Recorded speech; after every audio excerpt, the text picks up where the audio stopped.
everyone, and welcome. We're doing something a little different today. We're going to do our review of Pier Solo. Now I kept, in case you're curious, this piece of plastic was part of what it was shipped in. I kept it because it has the unique logo on it, and then I figured it'd be nice to keep that. Anywho, we're just putting that there for display sake. Anywho.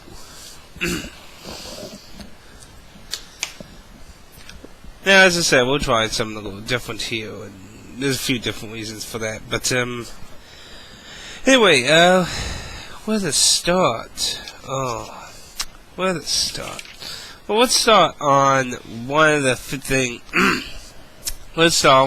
I thought was really interesting about Pier Solo, probably the most unique aspect in its combat system, which was the gather system. Basically, your characters have an option to basically charge energy in them, which a certain amount is required for certain skills and spells to be successfully cast, and the maximum is 5. And this system is very interesting because that ain't its only use. It actually also increases their damage, helps their defense. Overall, it's all a very good thing to have a character with a gather on them. But at the same time, there's a complication that they can lose gather by being hit by attacks at times. And really devastating attacks or certain special skills can even just outright remove their gather. But the gather system in the game is very interesting. It is probably the most unique aspect in the game, in my opinion. Artwork, sprites, and such are pretty nice, especially for Genesis. Some people would argue whether the Super Nintendo or Genesis have better sprite capabilities and such, but the sprites and art, especially the really anime-looking art in the game, it's very nice looking. It's very good, very well done. But while we're on a little of the art, it might be nice to mention that certain objects at times look a little odd. I didn't per se have this problem too much, but there were a few objects that looked a little odd. But that ain't necessarily a big thing. Story, if you're wanting to know a Joe, without obviously spoiling the story at all, it's basically a very tragic story. Don't look forward to a very happy story it's a very tragic story. So, we'll leave it at that, but a little general, the beginning, basically it starts out with the main character's father being deathly ill, and he goes on a journey with his friends to go and get a hold, and quickly, after killing him and that, things quickly escalate into finding out things about the past, and history, and a great war, and events and things that happened a long time ago that humanity were forced to forget by other standards. The music is a very unique aspect in Pier Solo. I have a reprint edition, which you can tell because of the side heel. The original edition had a blue bar heel, and if you got one of those, you got a special disc. Now, don't quote me on this 100%, but to my understanding, this unique system, basically, if you had the CD and you have a Sega Genesis and Sega CD, you put the CD in and put the game in, and you could actually make it use that CD to make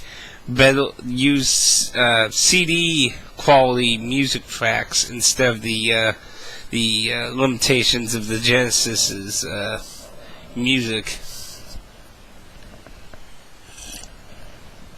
And you probably the reason I said not to quote me on that is basically I'm not 100% on it yet. I couldn't actually find 100%, but I have heard before is the only game that uses the Sega CD in such a way. To my understanding, the only other things that could use the music channel like that on the Sega CD is obviously the Sega CD itself and the Thor 2X combo games. But to what I've read, basically only this game has made a usage like that. So that's, and the music is really good. The sound quality music, which you can find on YouTube, is really good. So even without that though, which my playthrough, if if you want to check out any of that, the journey is about around the Thor hour mark. It's not a terribly long game, but it's not a terribly short game. And unless you really make very useful aspect of your gear on that, I heard a lot of people can be around 20 hours really quick if you don't dilly-daddle and grind or anything.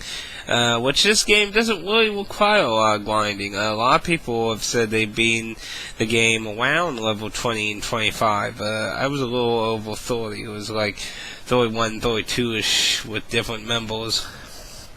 Now, this is kind of a mixed thing here. Is if you ever played the Grandia series, Grandia 1, 2, or 3, you might know the very similar aspect like this, and there's a few other RPGs, but I always think of Grandia when I went into a RPG like with this, because it's not a very common thing. It's basically the inability to backtrack to old towns.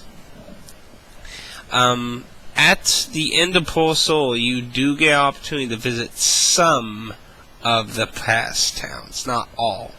There is still a bunch of them cut off permanently. So there are a few unique treasure items, accessories, and a few unique keys that can permanently be missed. So it's very important to be careful. And all three Grandia games have a very similar system. Well, there's so few revisiting opportunities and such, and many places are permanently lost. One thing that I generally had a issue if you watched my playthrough is eventually my inventory got full. You do have a limited inventory space, and that ain't necessarily a bad thing. I mean, stuff like Earthbound, that adds a little strategic value. But one of the things that I feel that makes it really bad is the fact there are so many types of HP and MP items. Like, there's like 3 different types of grapes that all heal for medium mana, and like it's why are there so many different items that heal for the same, like, you got little, medium, and a lot. But there's like 5, 6 types, like the huge ones. There's like all these singular items you find throughout the game. It's like the only one you find in the entire game, and you keep different ones, and it clogs up your inventory pretty fast. And I found that as a general problem throughout the game. Luckily near the end, I did not really require a lot of item usage. So, to be honest, I kind of wasted time dealing with a lot of that. Oh, pardon my phone now. I'll have to check that out later. If you heard, that is. This is obviously, if you don't know, this game is not a official Sega game. This game was released in 2010 by a group called Watermelon, and it started as a fan-related project in I don't remember the year it started, but it's been in the making in a long time. It was going to be some kind of tavern RPG game, but it evolved into the final product we have here. Sadly, because it's a small development team, that obviously it's it's not going to be a complete package so easily, you know. I mean, even with, you know, the game developers you got now, you got all these big, and they still accidentally leave out things or bugs and stuff. So, you know, that's kind of be likely. And one bug that I ran into, I think about 3 times during my playthrough was, one of your characters learns a spell that allows you to open any chest on the screen.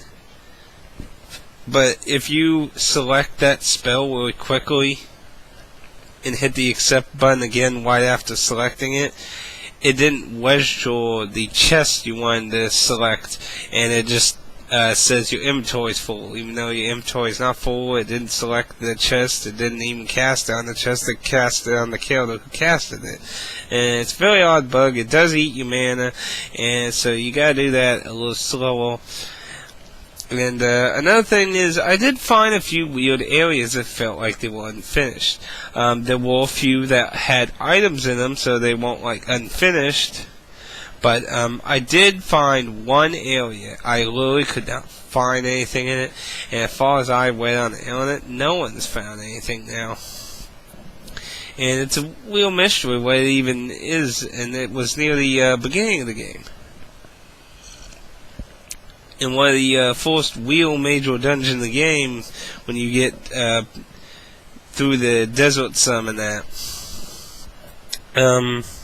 But there are some areas and stuff that feel like they're a little unpolished and not fully done. But, you know, they're not huge, big deals. You know, there are worse things that companies have done. And, you know, this being a small development team, well, forgiveness can be simple. Sorry, I wrote down some quick notes that this ain't being professionally or sorry. Another thing, this is just a small thing, and it's only related to a few different characters, but there is a pretty big lacking on backgrounds on a lot of characters. There's a little on a few, and a lot are just left pretty open, and the game doesn't really touch on a lot of that stuff.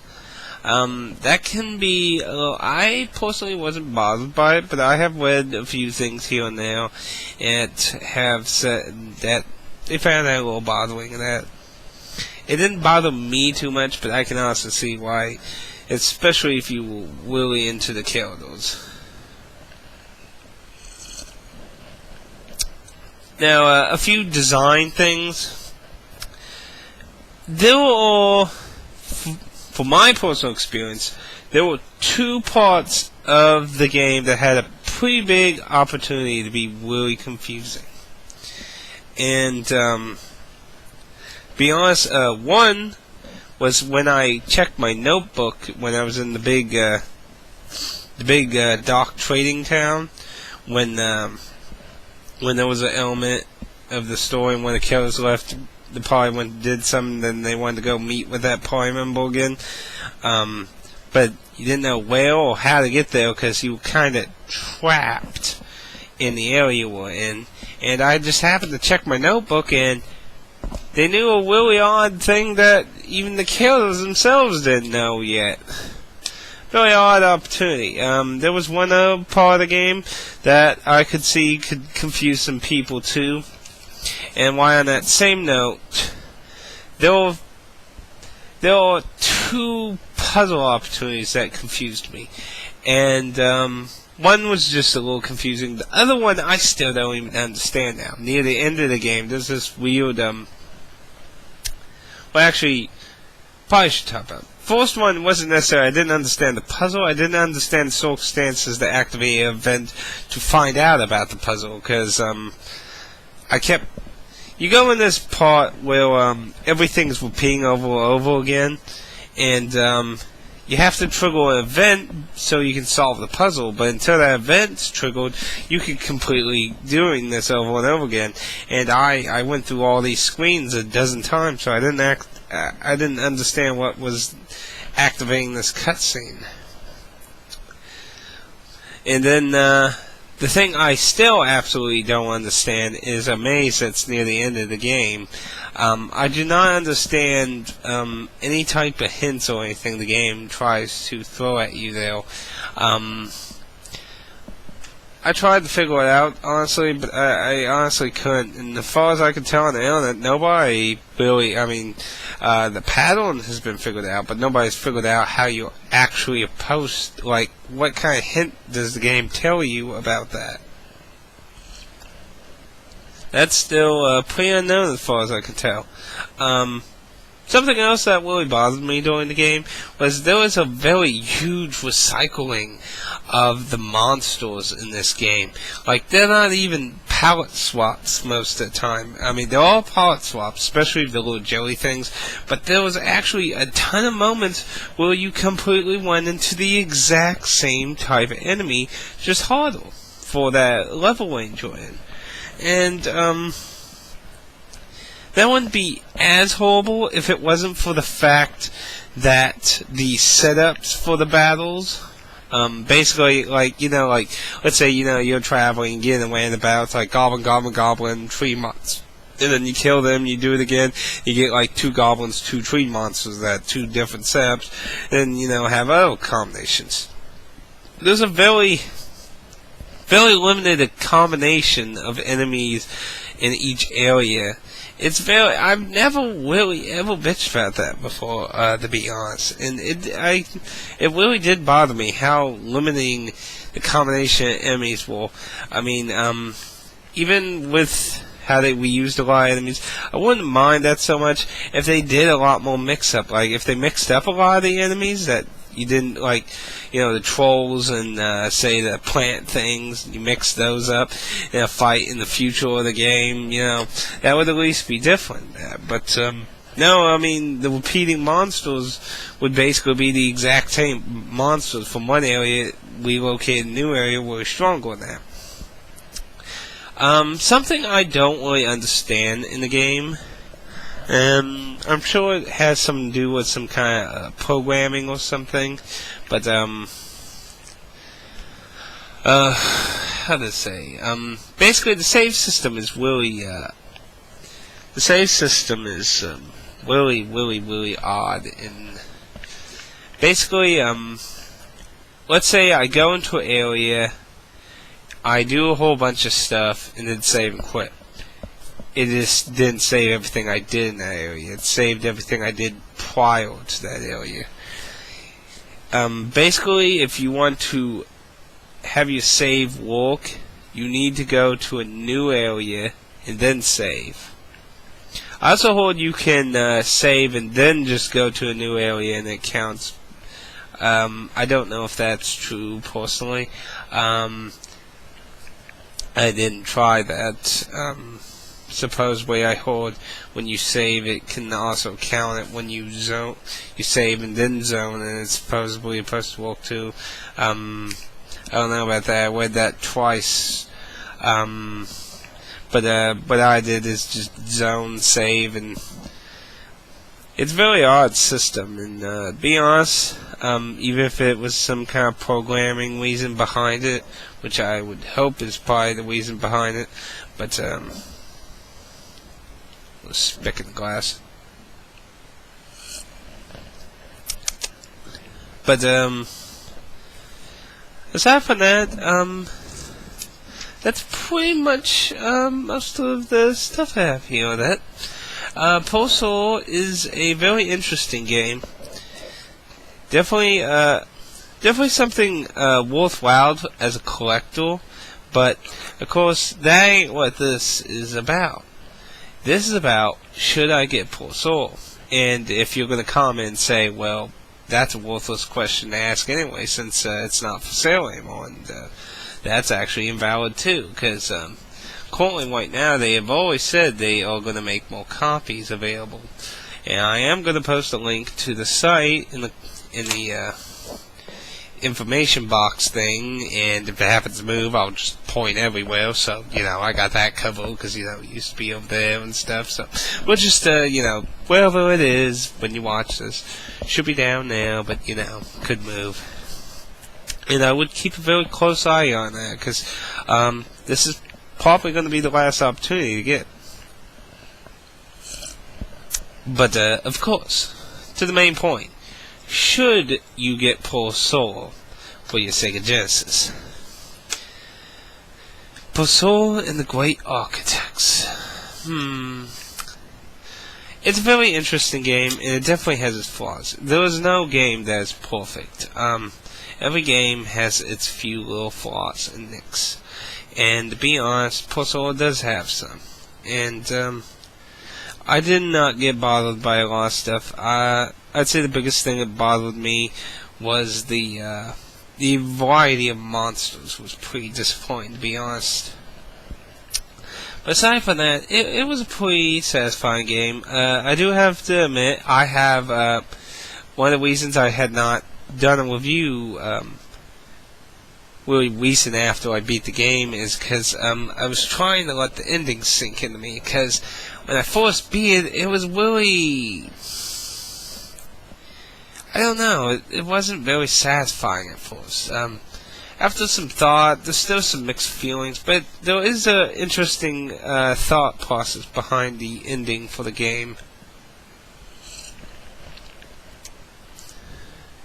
I would recommend getting it when it comes back for sale on the main site.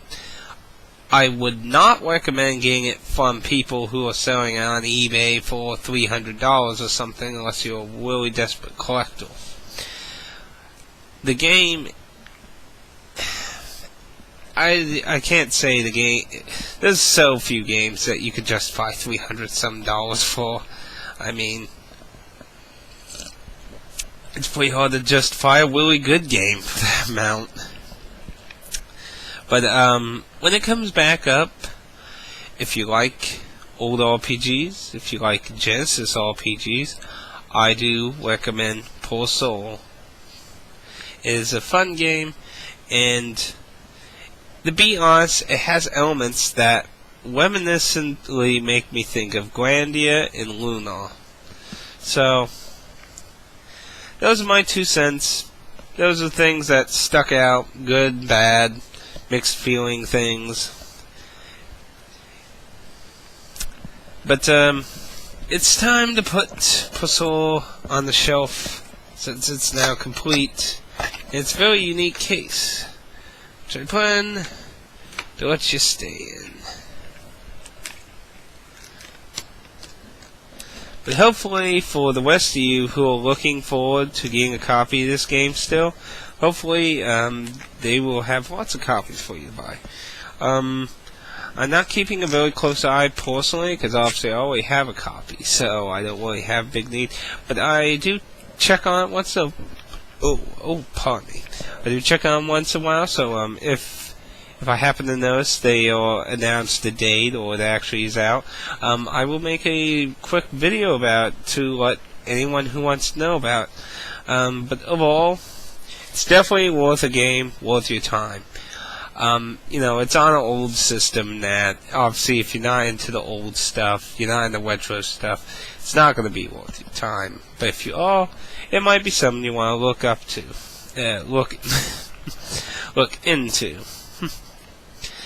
But if you wish to see, obviously, gameplay that I have full playthrough on my account, you can check out. Or, there's other people who have different clips of things. But I think it's time to end this. And I hope everyone had a good and safe New Year's. Fuzzy Pickles. And yes, I know I stole that from Derek. I couldn't help it. I just rewatched his Earthbound stuff.